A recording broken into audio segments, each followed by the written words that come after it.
መዝሙር ዳዊት ምዕራፍ 66 ኩልኩም ሃገራት ንኣምላኽ እልል በልሉ ንኽብሪ ስሙ ዘምሩ ንውዳሲኡ ክብሪ ሃቡ ንኣምላኽ ከኣ ግብርታትካ ክንደይ ዘፍርህ እዩ ጸላእትኻ ሳላ ዕቤት ስልጣንካ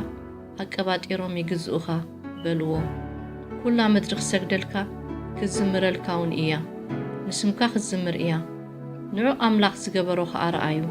ግብርታቱ ንደቂ ሰብ ዘፍርህ እዩ ንባሕሪ ንቁጽ ምድሪ ገይሩ ለወጦ ንወሓዚ በእጋሮም ሰገርዎ ሽዑ ብኡ ተሓጐስና ብስልጣኑ ንዘለዓለም ይገዝእ ኣዒንቱ ናብ ኣሕዛብ ይምልከታ ዓለወኛታት ርእሶም ኣየልዕሉ ኣቱም ኣሕዛብ ነቲ ንነፍስና ብሂወት ዘንበረ ኣእጋርና ኬንደል ህፃውን ዘይፍቐደ ኣምላኽና ባርኽዎ ድምፂ ውዳሲኡ ኣስምዑ ወኣምላኽ ተዓዚብካና ኢኻ እሞ ከም ዝኹላዕ ብሩር ኰላዕካና ናብ መርበብ ኣእተዃና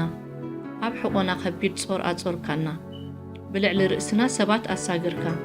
ብሓውን ብማይን ሓለፍና ንስኻ ግና ናብ ራህዋ ኣውጻእካና መስዋእቲ ምሕራር ሒዘ ናብ ቤትካ ኸኣቱ እቲ ኸናፍረ እተዛርቦ ጸይቡኒ ኸለኹ ኣፈይ ዝበሎ መብጻዕታተይ ንኣኻ ክፍጽሞ እየ ካብ ስቡሕ ኣባጊዕ ምስ ዕጣን ደዓውል ገይረ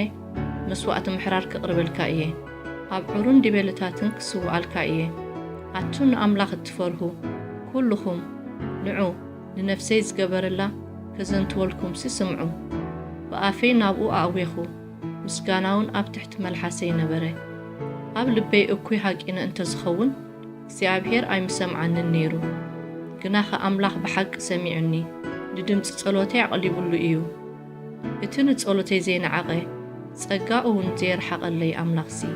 ይባረኽ